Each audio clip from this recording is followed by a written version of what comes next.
William Gibson, quando ele escreve, que é considerado um dos pais do cyberpunk, quando ele escreve o Neuromancer, né, ele nunca tinha ido no Japão. Primeira vez que ele vai ver uma grande cidade no Japão, ele diz, caramba, o Japão é cyberpunk. Tá aqui o que eu escrevi. E eu nem sabia que já existia nos dias de hoje. Né? Isso em 84, 80. O Neuromancer eu acho que é de 84. O Gibson acho que vai para o Japão em 86, 87. Ele diz, caramba, né? O Japão é cyberpunk. A ficção científica, ela tradicionalmente, ela lida com problemas que a gente encontra nos dias atuais, mas de uma maneira metafórica. A gente usa histórias o tempo todo para ensinar conceitos, ensinar lições de moral, ensinar qualquer coisa. No caso da ficção científica, ela sempre dá uma extrapolada. Então é muito comum você ter, por exemplo, não é o único panorama, mas é bem comum você fazer uma história de ficção científica num futuro próximo. Tá? O que isso quer dizer? Isso está trazendo para perto da gente a realidade desse futuro. Se é próximo, nem tudo mudou muito. Mas tem uma coisa de diferente. Existe um invento, uma tecnologia, pode ser uma vacina, pode ser um aparelho, pode ser alguma coisa que faz a diferença nesse mundo do futuro.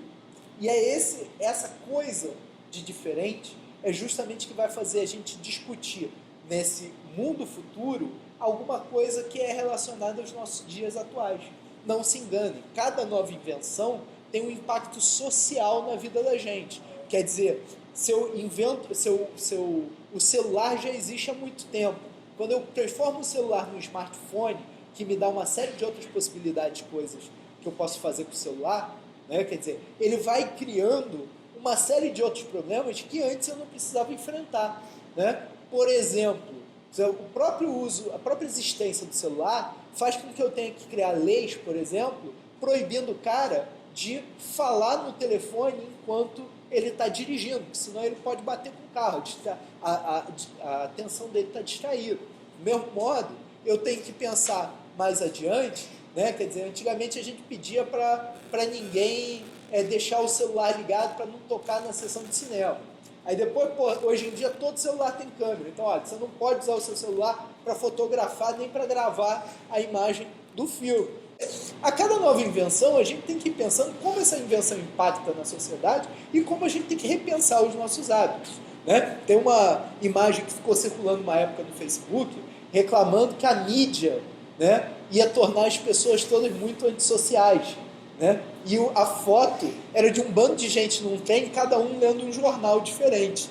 Né? Então, assim, nada mais atual. Né? Então, quando você pega, por exemplo, uma série que eu adoro, eu recomendo para vocês, quem tem Netflix, série Black Mirror, cada episódio daqueles ali, ele de certo modo, ele está pegando um problema atual nosso, mas ele está usando uma roupagem do futuro para pensar a respeito, para discutir aquele assunto. Né? Então a ficção científica faz isso o tempo todo. O que o Ghost in the Shell, esse filme que vocês acabaram de ver, vai discutir, né, é justamente a questão do transhumanismo, né, de você começar a usar próteses, você começar a usar enxertos de tecnologia no corpo humano, né, até que ponto é o limite, existe um limite, né, até que ponto isso interfere de alguma maneira no seu próprio eu, quer dizer, o meu eu, o que define o meu eu? Né? Quer dizer, o Descartes vai separar corpo e mente, mas a gente sabe que não é a mesma coisa. Se eu estou doente, a minha cabeça não vai funcionar direito. Né? Se a minha cabeça não vai bem, o corpo paga também. Às vezes as minhas preocupações vão virar gastrite, vão virar úlcera, vão virar afta na boca, qualquer coisa do gênero. Então, as coisas não são dissociadas. Né? Até que ponto, se eu começo a trocar as partes do meu corpo por tecnologia, por cyber próteses quaisquer, até que ponto eu ainda sou eu? Ou será que o meu braço define em parte quem sou eu?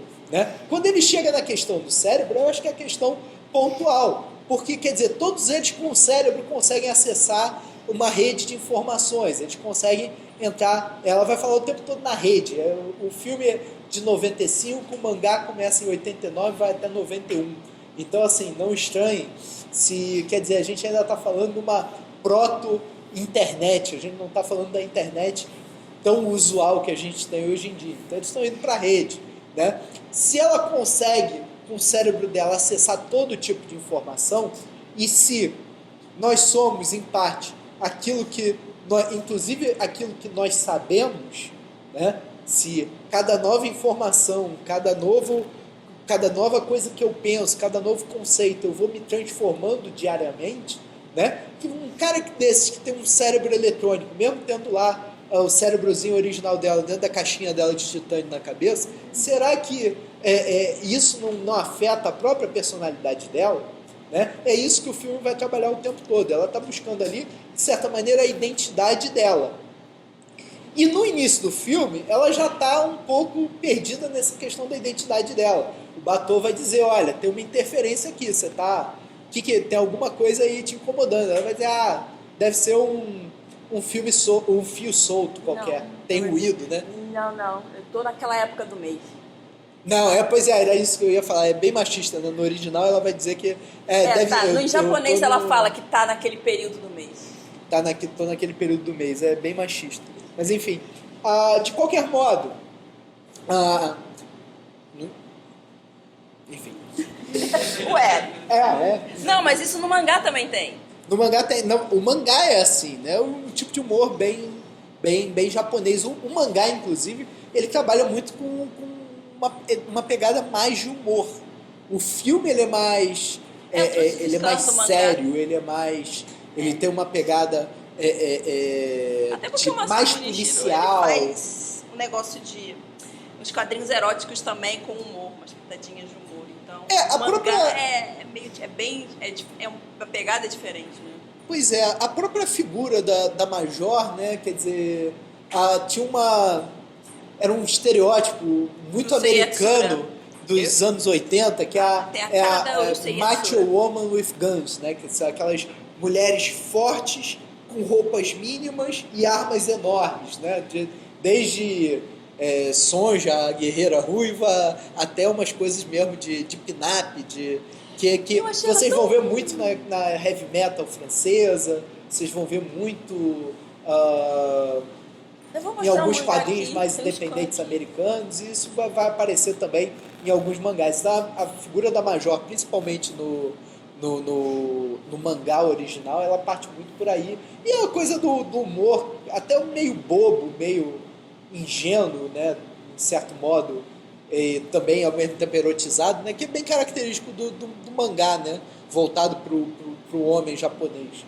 Né? Mas, de qualquer modo, quer dizer, ela já tem uma coisa ali preocupando ela no início da história.